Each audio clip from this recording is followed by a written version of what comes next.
데살로니가전서 5장 1절부터 11절까지 합독하십니다. 시작. 형제들아, 때와 시기에 관하여는 너희에게 쓸 것이 없음은 주의 날이 밤에 도적같이 이를 줄을 너희 자신이 자세히 알미라. 저희가 평안하다 안전하다 할 그때에 잉태된 여자에게 해산 고통이 이름과 같이 멸망이 오려니 저희에게 이르리니 결단코 피하지 못하리라. 형제들아, 너희는 어둠에 있지 아니하며 그날이 도적같이 너희에게 임하지 못하리니 너희는 다 빛의 아들이요 낮의 아들이라. 우리가 밤이나 어둠에 속하지 아니하나니 그러므로 우리는 다른 이들과 같이 자지 말고 오직 깨어 근신할지라. 자는 자들은 밤에 자고 취하는 자들은 밤에 취하되 우리는 낮에 속하였으니 근신하여 믿음과 사랑의 흉배를 붙이고 구원의 소망의 투구를 쓰자. 하나님이 우리를 세우심은 노하심에 이르게 하심이 아니요 오직 우리 주 예수 그리스도로 말미암아 구원을 얻게 하신 것이라. 예수께서 우리를 위하여 죽으사 우리로 하여금 깨든지 자든지 자기와 함께 살게 하려 하셨느니라. 그러므로 피차 권면하고 피차 덕을 세우기를 너희가 한 것 같이 하라. 아멘. 오늘 말씀의 주제는 마지막 때의 7가지 복이라는 말씀으로 말씀을 나누고자 합니다. 오늘 본문 말씀에 보면 때와 시기에 관하여는 이렇게 시작하고 있습니다. 그 때와 시기는 바로 예수 그리스도께서 다시 오시는 날을, 그 정한 날을 말씀하는 것이고, 2절에도 주의 날이 범에 도적같이 이를 줄을 라고 해서 2절 역시 예수 그리스도께서 다시 오실 날을 말씀하고 있습니다.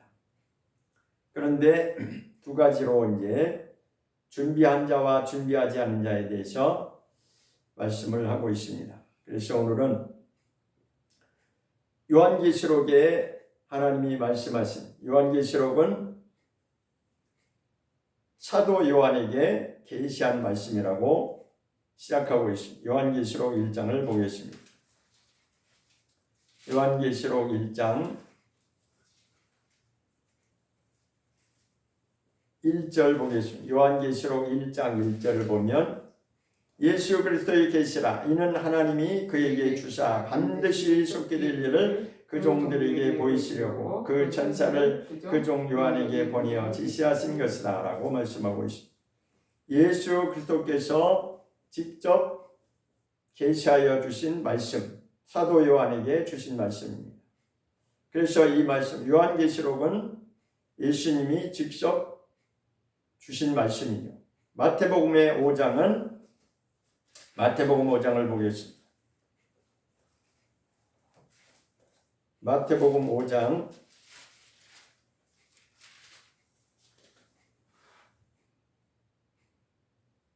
1절 보겠습니다. 예수께서 무리를 보시고 산에 올라가 앉으시니 제자들이 나온지라. 역시 마태복음 5장 1절부터 12절 말씀도 제자들 앞에서 예수님이 직접 주신 말씀입니다. 그래서 1절부터 12절까지 말씀은 팔복에 대해 8가지 복이 있는 사람에 대해서 말씀하고 있습니다. 2절에 입을 열어 가르쳐 가라사대 심령이 가난한 자는 복이 있나니 천국이 저희 것이니요 라고 시작을 해서 마지막 10절에 가서는 의를 위하여 핍박을 받은 자는 복이 있나니 천국이 저희 것이니라. 복이라고 하는 개념은 하나님께서 주신 것이 복의 개념입니다. 그 복이 무엇인지 오늘 본문 계시록 말씀에서도, 계시록 1장 말씀에서도 그 복에 관해서 7가지로 말씀하고 있습니다. 1장부터 22장까지 전체를 보면 7가지가 나오고 있습니다.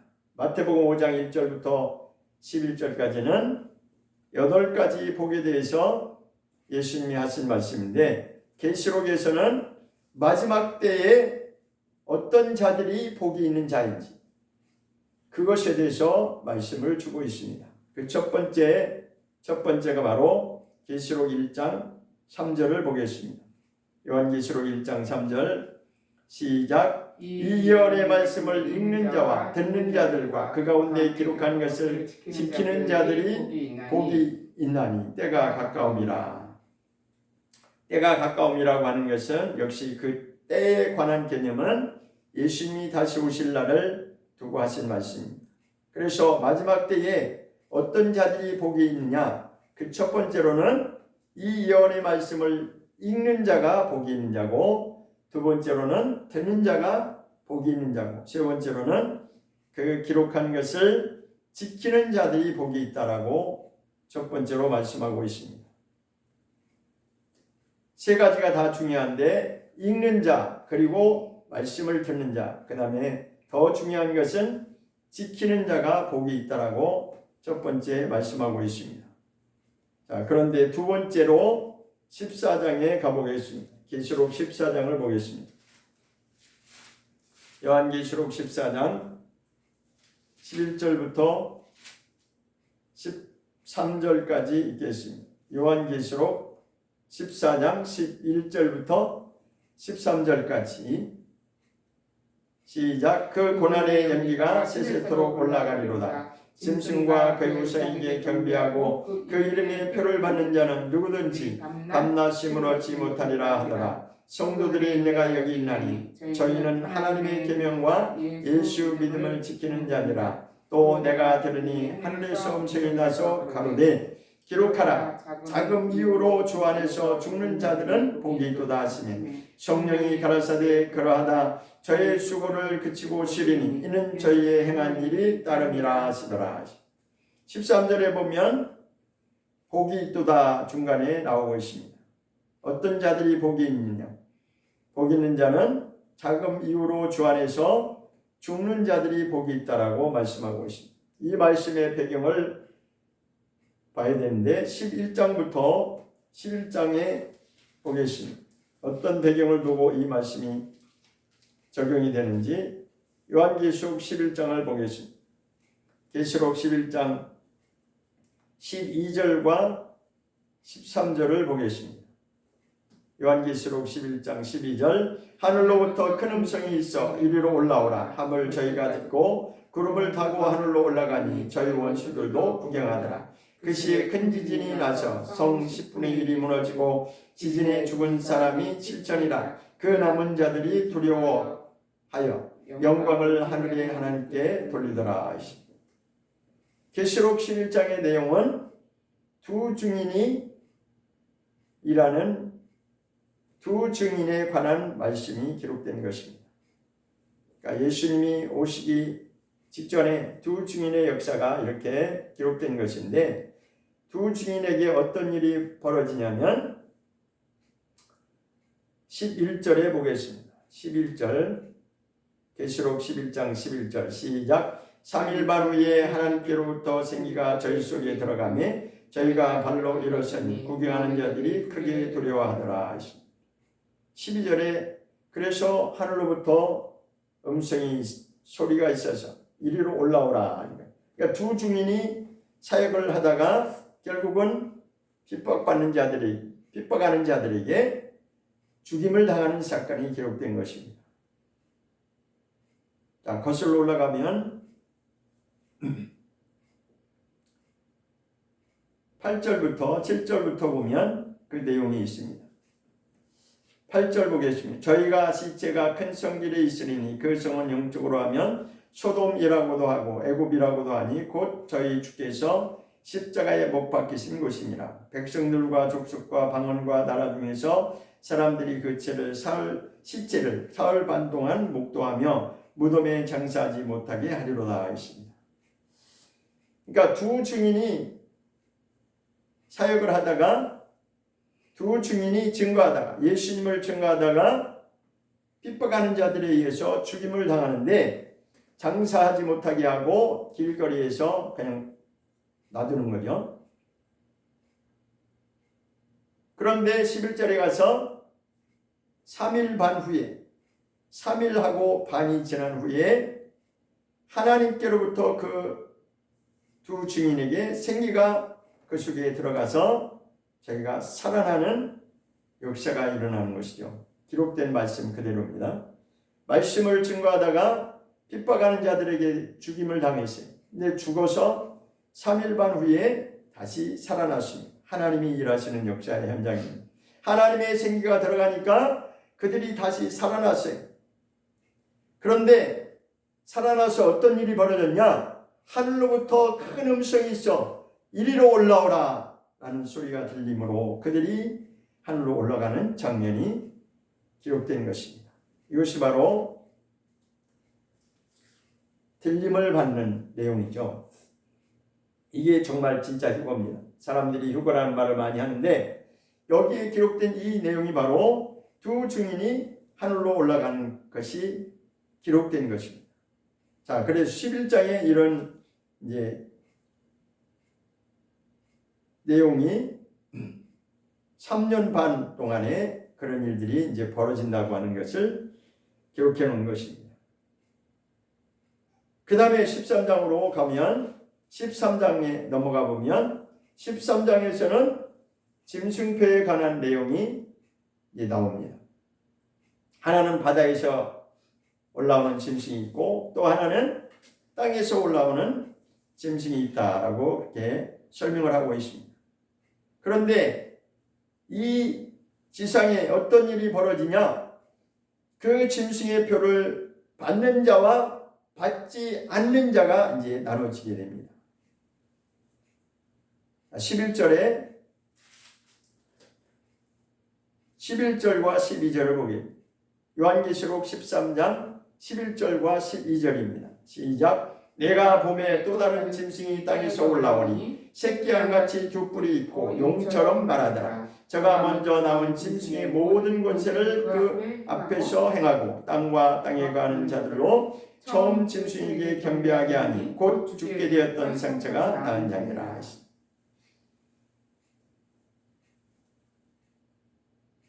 짐승의 표가 이제 시작되는 것을 기록한 것이죠. 자, 그런데 밑으로 이제 내려가면 16절에 이런 말씀이 있습니다. 16절 시작. 저가 모든 자 곧 작은 자나 큰 자나 부자나 빈궁한 자나 자유한 자나 종들로 그 오른손에나 이마에 표를 받게 하고, 짐승표를 받게 하는 이때에는 이제 강제적으로 짐승표를 받게 하는 사건이 벌어지죠. 그런데 받아도 되고 안 받아도 되고가 아니라 이거는 심각한 결과가 나옵니다. 안 받으면 어떤 결과가 나오고 받으면 어떤 결과가 나오는지 둘 중에 하나는 반드시 선택을 해야 돼요. 자, 16절 17절을 보겠습니다. 17절 시작. 누구든지 이 표를 가진 자 외에는 매매를 못하게 하니 이 표는 곧 짐승의 이름이나 그 이름의 수라. 우리가 사람들이 많이 일반적으로 알고 있는 666의 그 표를 이제 짐승표라고 하는데 어디에 받냐? 오른손 아니면 이마에 그 표를 강제적으로 표를 받게 하는데 이것을 거부하게 되면 어떤 일이 벌어지냐면 매매를 할 수 없게 되는 결과가 나오는 거예요. 그러니까 살아갈 수가 없는 거죠. 그 짐승의 표를 받지 아니하고 거부하면 살 수가 없도록 되어 있습니다. 그럼에도 불구하고 성경은 그것을 받지 않는 것을 원칙으로 하고 있습니다. 계시록에 분명히 기록했습니다. 짐승표를 받지 않으면 살아갈 수가 없어요. 매매를 못하게 되니까 살 수가 없는데 그럼에도 불구하고 14장에서는 어떻게 말하고 있냐면 자 13장 11장과 넘어와서 13장을 거쳐서 14장에서 이제 말씀하고 있습니다. 14장에 다시 보겠습니다. 14장에 11절 보게 14장 11절 14장 11절 시작. 그 고난의 연기가 세세토록 올라가리로다. 짐승과 그의 우상에게 경배하고 그 이름의 표를 받는 자는 누구든지 밤낮 쉼을 얻지 못하리라 하더라. 이게 무슨 말씀이냐면 하나님의 진노가 임한다는 것이죠. 9절에 보겠습니다. 9절에 14장 9절 시작. 또 다른 천사 곧 셋째가 그 뒤를 따라 큰 음성으로 가라되 만일 누구든지 짐승과 그의 우상에게 경배하고 이마에나 손에 표를 받으면 이렇게 말씀. 어떤 결과가 벌어집니까? 표를 받는 자와 안 받는 자가 반드시 나눠지게 되어 있는데 짐승표를 안 받으면 살아갈 수가 없어요. 그런데 짐승표를 받으면 어떤 일이 벌어지냐면 하나님의 진노가 그에게 임한다라고 하는 것입니다. 9절에 분명히 말하고 있어요. 누구든지 만일이라고 하는 것은 결과에 대한 이제 이렇게 일이 결과가 나온다라는 만일 누구든지 짐승과 그의 우상에게 굴복하는 자 경배한다고 하는 것은 그 앞에 굴복하는 거죠. 무릎 꿇는 거예요. 그들에게 무릎 꿇고 이마에나 손에 표를 받으면 결과 어떤 일이 벌어지냐면 그들은 10절에 그도 하나님의 진노의 포도주를 마시리니 진노의 포도주를 마신다고 하는 것은 하나님의 심판이 그에게 임한다는 것입니다. 그래서 표는 말씀대로 사는 자들은 받지 않는 것이 원칙입니다. 받지 않으면 어떤 결과가 일어나냐면 매매를 할 수 없게 되어 있어요. 그럼에도 불구하고 성경은 그것을 반드시 이기고 통과해야 될 것을 말씀하고 있습니다. 그래서 지금 13절에서 요한계시록 14장 13절에서는 어떤 자들이 복이 있느냐 그 말씀의 배경을 이제 설명을 했는데 11장과 13장과 지금 14장에 넘어와서 설명을 했는데 이렇게 믿음을 지키는 자들이 반드시 그때가 오는데 그때에 그것을 이기고 믿음을 지키는 자들에게 복이 있다는 것입니다. 그럼 어떤 자들에게 복이 있냐? 지금 이후로 주 안에서 여기 지금 자금이라고 되어 있는데 다른 성경에는 지금이라고 되어 있어요. 지금 이후로 주 안에서 죽는 자들은 복이 있다. 죽는다라고 하는 것은 그 모든 환경을 다 거부하고 그들한테 무릎을 꿇지 않고 짐승표를 받지 않고 끝까지 믿음을 지키다가 죽는 자들을 말하는 것입니다. 주 안에서 죽는 자들이라고 하는 것은 그냥 죽는 자들을 말하는 것이 아니라 그러한 환경이 닥칠 수밖에 없는데 짐승의 표를 받지 않으면 매매도 할 수 없고 살아갈 수도 없는 그러한 환경이 닥칠 수밖에 없는데 그 환경에서도 그들에게 짐승표를 강제로 주는 그들에게 악의 세력들에게 적그리스도의 세력들에게 무릎 꿇지 아니하고 끝까지 하나님의 말씀대로 지키다가 그렇게 죽는 자들은 그들이 바로 복이 있다라고 하는 복 있는 사람이라는 것입니다.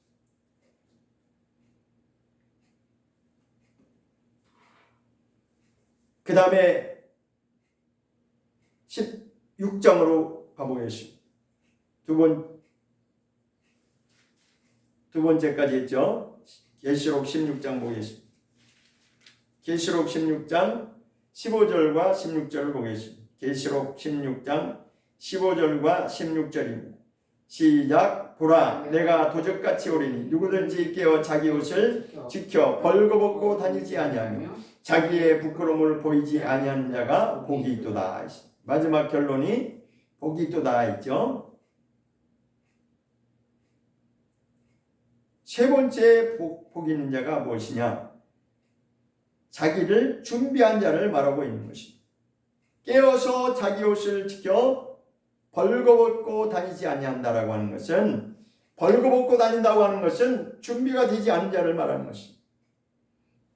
우리는 아담 이후로 모두가 다 벌거벗은 자와 같은 것입니다. 왜냐하면 아담이 범죄했을 때 어떤 일이 생겼냐면 자기의 부끄러움으로 알고 무화과나무 잎을 따다가 자기의 부끄러운 것을 가렸다라고 했습니다. 그래서 여기서도 마찬가지로 부끄러움을 보이지 아니하는 자가 복이 있다라고 하는 것은 우리 안에 있는 모든 그러한 죄악된 속성들을 버리고 준비된 자가 바로 자기 옷을 준비하는 자예요. 자기 옷을 지켜라고 하는 것은 자기 자신의 영적 관리를 잘 해서 영으로도 혼적으로도 데살로니가전서 5장 23절에서 하신 말씀처럼 영과 혼과 몸이 잘 준비된 자를 말씀하고 그런 자들이 이제 옷을 준비한 자죠. 그런데 그렇게 준비되지 않은 자는 자기의 부끄러움을 보일 수밖에 없는 자죠. 그런 자는 준비되지 않은 자예요. 세 번째가 바로 자기 옷을 잘 준비한 자. 그 옷은 바로 예수 그리스도로 옷 입은 자를 말하는 것이죠. 그 다음에 이제 네 번째로 가서 계시록 19장에 보겠습니다.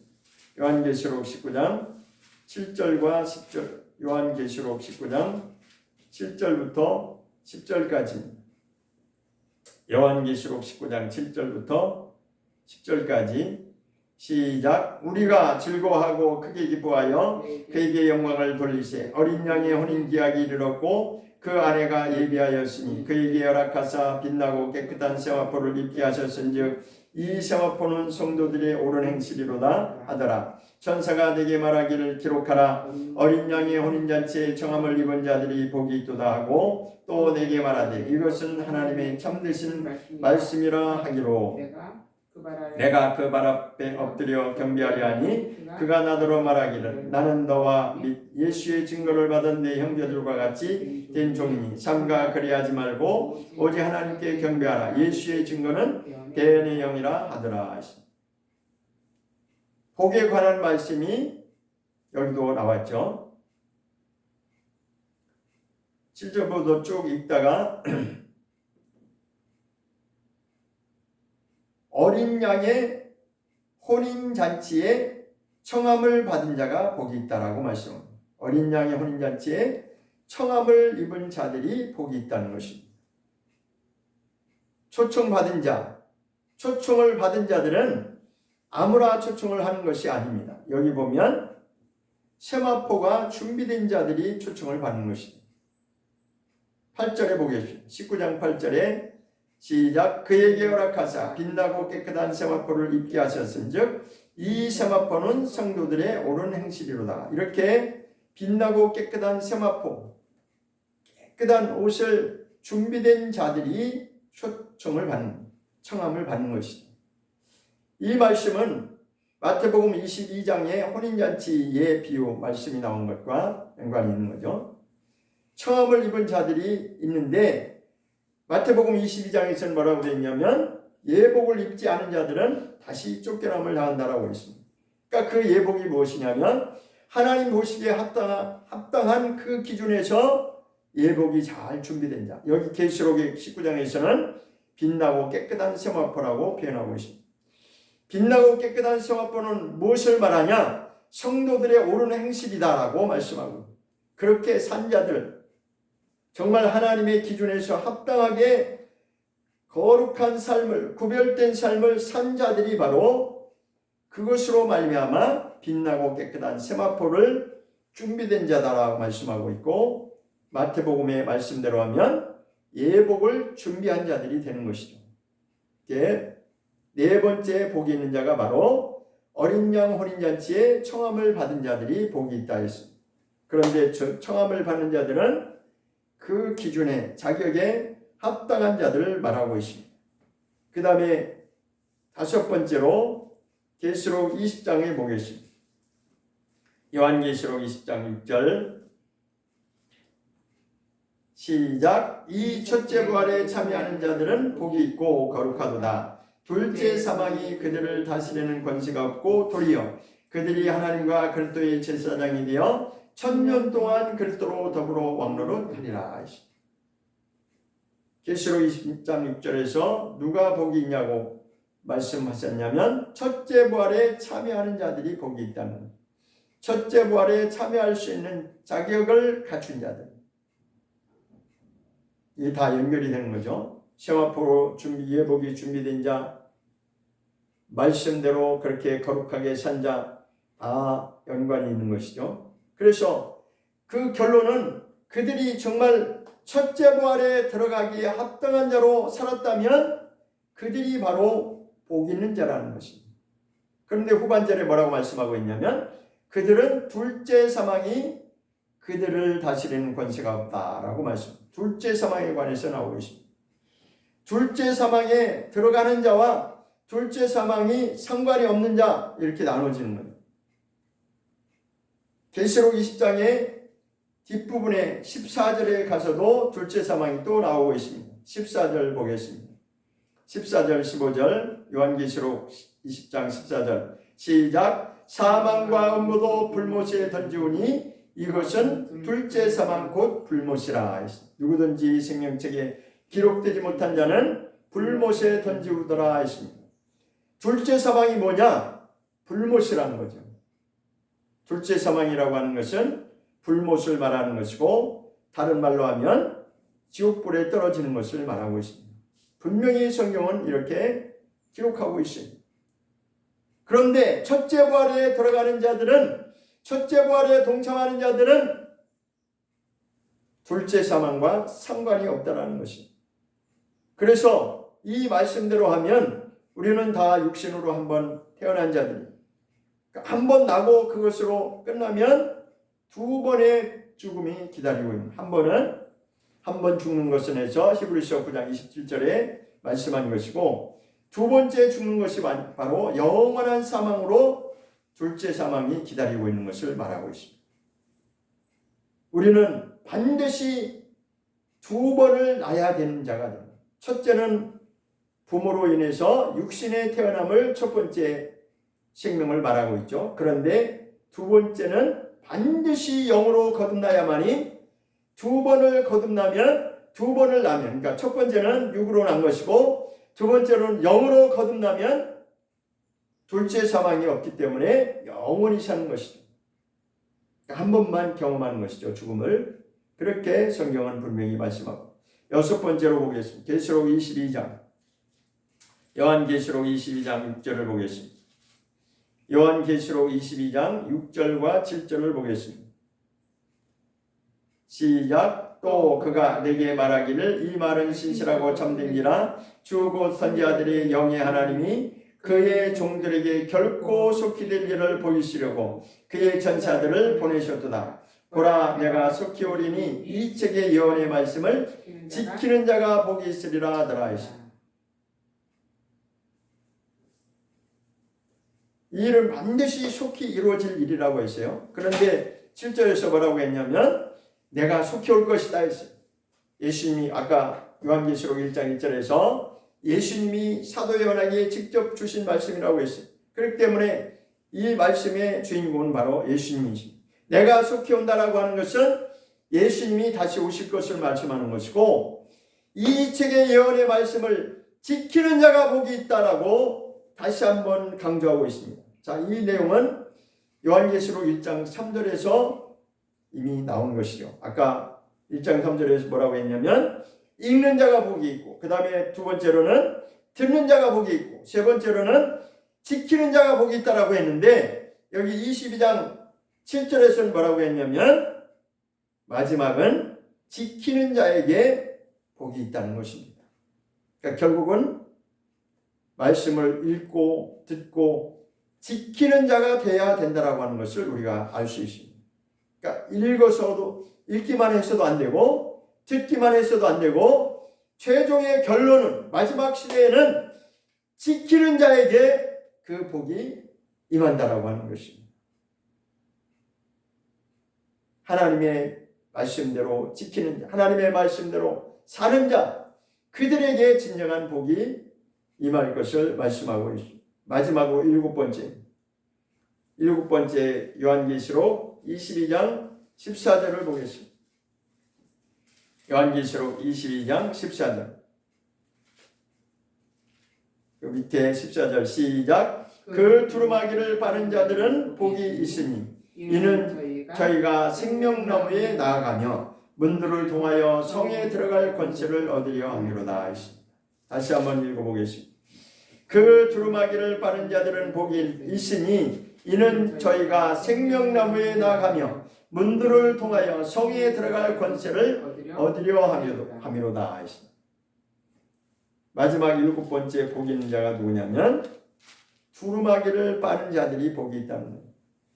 두루마기를 빤다라고 하는 것은 역시 성결한 옷으로 준비된 자를 말하는 것입니다.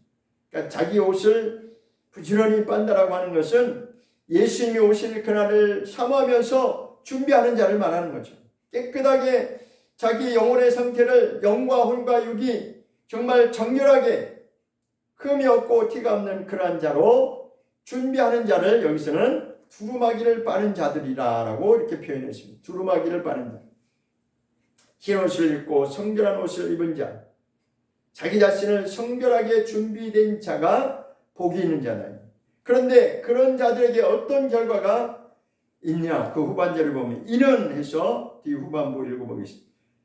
두루마기를 빠는 자들이 복이 있으니 이는 저희가 생명나무에 나아가며 라고 되어 있습니다. 생명나무에 나아가며. 두 번째로는 성에 들어갈 권세를 얻는 자들이라는 거예요. 그러니까 우리가 신앙생활의 마지막 최종 목적은 생명나무에 나아가기 위해서 하는 것이고, 두 번째로는 그 성문을 통하여서 예루살렘 성에 들어가는 자들을 말하는 것입니다. 이 생명나무에는 어디에 처음 등장했냐면 창세기에서 처음 등장했습니다. 창세기 보겠습니다.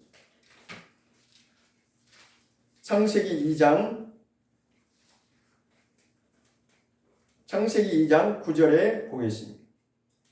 시작. 여호와 하나님이 그 땅에서 보기 아름답고 먹기에 좋은 나무가 나게 하시니 동산 가운데에는 생명나무와 선악을 알게 하는 나무도 있더라. 하나님이 에덴 동산을 지으시고 거기에 지으신 아담, 하나님의 형상으로 지으신 아담을 이끌어 들이셨는데 그 에덴 동산 중앙에는 두 가지를 말하고 있어요. 하나는 생명나무고 또 하나는 선악을 알게 하는 나무예요. 그런데 아담의 출발은 생명나무 실과를 먹은 것이 아니라 선악을 알게 하는 선악과를 먹는 바람에 우리는 반드시 선악을 이 땅에 사는 동안에 선악을 분별해서 내가 하나님의 말씀대로 생명에 나아가는 것이 무엇인지 그것을 승리하고 그것을 준비하고 거룩한 세마포로 준비된 자는 예수님의 그 천국 혼인잔치에 초청을 받게 되고 결국은 그들이 마지막 결론은 생명나무에 나가는 결과를 얻게 되는 것입니다. 생명나무 실과를 먹게 되는 것입니다. 자, 22장의 첫 번째 그 말씀이 나오고 있습니다. 22장 계시록 22장 1절과 2절을 보면 1절 2절을 보겠습니다.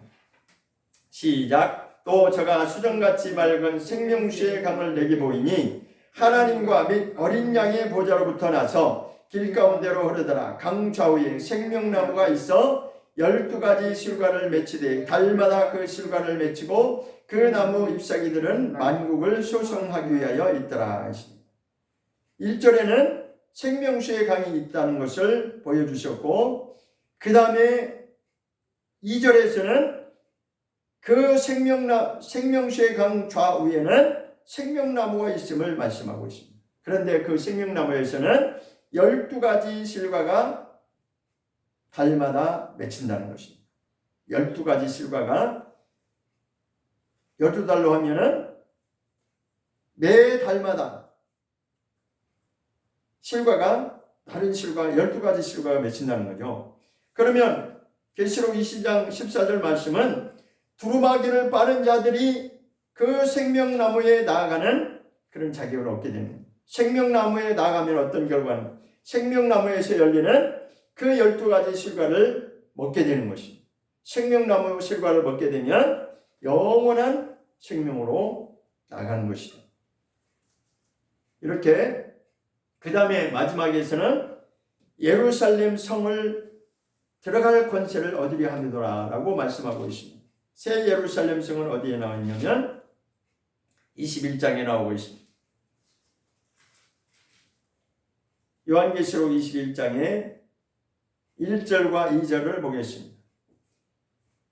시작. 또 내가 새 하늘과 새 땅을 보니 처음 하늘과 처음 땅이 없어졌고 바다도 다시 있지 않더라. 또 내가 보매 거룩한 성 새 예루살렘이 하나님께로부터 하늘에서 내려오니 그에 대한 것이 신부가 남편을 위하여 단장한 것 같더라 되었습니다. 1절에서는 새 하늘과 새 땅에 관해서 말씀했고, 두 번째 2절에서는 거룩한 성 이야기를 말씀하고 있는데, 그 거룩한 성이 무엇이냐면 새 예루살렘 성이 있다는 것입니다. 그 새 예루살렘 성은 바로 신부로서 준비된 자들이 들어갈 곳입니다. 그래서 요한계시록 20장 14절에는 문들을 통하여 후반절에 성에 들어갈 권세를 얻는다는 것, 성이라고 하는 것은 그 새 예루살렘 성을 두고 말씀하는 것입니다. 이렇게 성경의 계시록에서는 예수님이 사도 요한에게 직접 계시로 주신 말씀이 있는데, 전체 계시록 1장부터 22장까지 7번에 걸쳐서 7가지의 복 있는 자가 어떤 자인지 말씀하고 있습니다. 야고보서 5장을 보겠습니다. 야고보서 5장 1절, 야고보서 5장 1절부터 6절까지 보겠습니다.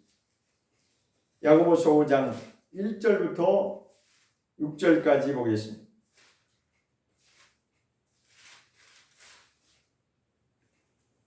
야고보서 5장 1절 시작. 들으라 부한자들아, 너에게 임할 고생을 인하여 울고 통곡하라. 너의 재물은 썩었고 너의 옷은 조먹었으며 너의 금과 은의 녹이 슬었으니 이 녹이 너희에게 증거가 되며 불같이 너희 살을 먹으리라. 너희가 말시에 재물을 쌓았도다. 보라, 너희 밭에 추수한 품꾼에게 주지 아니한 삭시 소리 지르며 추수한 자의 우는 소리가 만군의 귀에 들렸느니라. 너희가 땅에서 사치하고 연락하여 도살의 날에 너희 마음을 선지게 하였도다. 너희가 옳은 자를 정죄하였도다. 또 죽였도다. 그는 너희에게 대항하지 아니하였느니라. 부자들이 이 땅에서 재물을 쌓고 이 땅을 위해서 세상 영광을 위해서 살았던 자들, 부귀영화를 위해서 살았던 자들에게 지금 주시는 경고의 말씀, 마지막 때에 어떤 일이 벌어지는지 3절의 마지막 부분에 보면 너희가 말세에 재물을 쌓았다 이렇게 말씀합니다. 말세, 마지막 시대에 어떻게 살아야 될지 말하고 있습니다. 세상에서 무엇을 이루고 세상의 영광을 위해서, 세상의 재물을 위해서 사는 것이 아니라 반드시 주님이 오실 날이 있는데, 자 5절에 보면 5절에 너희가 땅에서 사치하고 연락했다라고 말씀하고, 전반부에는 너희가 땅에 속한 자로 살았다는 거죠. 땅에 속한 것을 사치하고 즐겼다는 거죠. 그것은 다른 걸로 말하면 육신의 정욕과 안목의 정욕과 이생의 자랑을 위해서 그렇게 살았던 자들이, 그런데 그들에게 어떤 날이 닥치냐? 도살의 날이 닥친다는 것입니다. 도살의 날이라고 하는 것은 다른 말로 하면 심판의 날을 두고 한 말입니다. 마지막 날에 반드시 선과 악에 관한 심판의 날이 반드시 올 것을 말씀하고 있습니다. 그러므로 우리는 땅에 속한 자로 사는 것이 아니라 베드로후서 1장을 보겠습니다. 베드로후서 1장 4절부터 7절까지.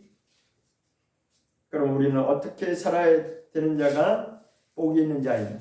베드로후서 1장 4절부터 7절까지 읽고 마치겠습니다. 베드로후서 1장 4절 시작. 이로써 그 보배롭고 지극히 큰 약속을 우리에게 주사 이 약속으로 말미암아 너희로 정욕을 인하여 세상에서 썩어질 것을 피하여 신의 성품에 참여하는 자가 되게 하려 하셨으니, 이러므로 너희가 더욱 힘써 너희 믿음의 덕의 지식을, 지식의 절제를, 절제의 인내를, 인내의 경건을, 경건의 형제 우애를, 형제 우애의 사랑을 공부하라. 이런 것이 7절까지만 읽겠습니다.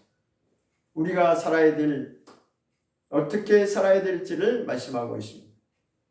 우리에게 하나님이 무슨 약속을 주셨냐? 보배롭고 지극히 큰 약속을 우리에게 주셨다는 거예요. 보배롭고 지극히 큰 약속이라고 하는 것은 하나님의 구원의 역사를, 그 약속을 말하는 거죠. 창세기 1장부터 출발해서 계시록의 마지막에 이르기까지 하나님은 무엇을 이루고자 하시냐면 큰 구원의 역사를 이루고자 하는 것입니다. 그 큰 구원의 역사라고 하는 것은 바로 여기 베드로후서에서는 보배롭고도 지극히 큰 약속이다라고 이렇게 말씀하고 있습니다. 그 약속을 주신 목적이 뭐냐? 우리에게 어떻게 살게 하도록 하나님이 그 구원의 약속을 주셨냐면 너희로 정욕을 인하여 세상에서 썩어질 것을 왜 살지 않고 세상 정욕과 썩어질 것을 왜 살지 아니하고 마지막 결론은 신의 성품에 참여하는 자가 되게 하시려고 그 큰 구원의 약속을 우리에게 주셨다는 것입니다. 그러므로 이 구원에 관한 약속은 값싼 것이 아니라 아주 값비싼 대가를 지불하고 반드시 이 약속의 복을 받는 자가 되도록 우리가 그렇게 사는 것이 우리 신앙의 최종 결론입니다. 기도하겠습니다.